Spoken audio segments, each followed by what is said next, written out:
নমস্কার বন্ধুরা, আমি চাল কুমড়োর বড়ি দেবো, তাই দেখুন একটা বড় চাল কুমড়ো নিয়েছি। এখানে 1.5 কিলো ডাল রাত্রে ভিজিয়ে রেখেছিলাম, সেটা ধুয়ে নিয়েছি।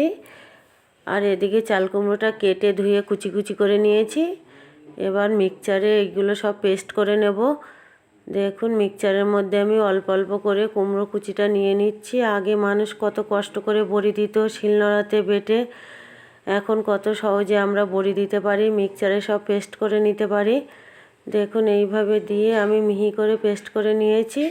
এবার এটা একটা নেটের মধ্যে আমি ঢেলে দেব, দিয়ে জল ঝরিয়ে নেব। এইভাবে আমি সব কুমড়োগুলো পেস্ট করে নিয়েছি। তারপরে এর মধ্যে আমি ডাল দিয়ে দিচ্ছি 1 বাটি করে, দিয়ে অল্প অল্প জল দেবো। এর মধ্যে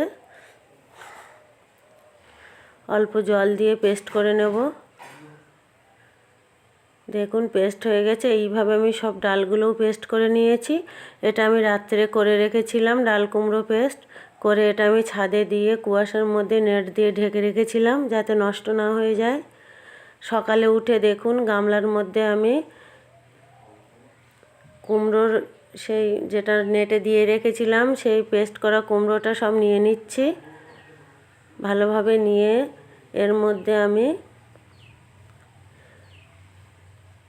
অল্প লবণ দেবো, আর কিছুই মেশাইনি, শুধু লবণ দিয়েছি। দিয়ে হাত দিয়ে ভালোভাবে চটকে ভালোভাবে মিশিয়ে নেব। কুমড়ো আর ডালটা হাত দিয়ে ভালোভাবে মিশিয়ে নেব।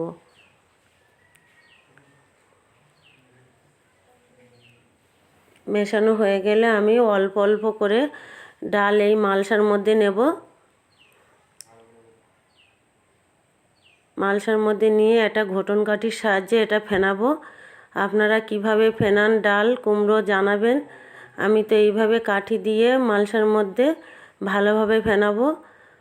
আর এই যত ফেনানো ভালো হবে বড়িটা তত সুন্দর খেতে হবে আর বেশ সফট হবে, নয় শক্ত হয়ে যায় বড়ি।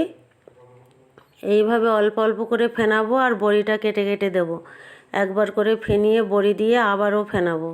দেখুন আমি এইভাবে হাতে অল্প অল্প করে নিয়ে মুঠো করে এরম ছোট ছোট করে গোল করে বড়িটা কাটছি। আপনারা কিভাবে বড়ি দেন, কি দিয়ে বড়ি দেন জানাবেন। আর আমার বড়ি দেওয়াটা কেমন হয়েছে সেটাও কমেন্ট করে জানাবেন।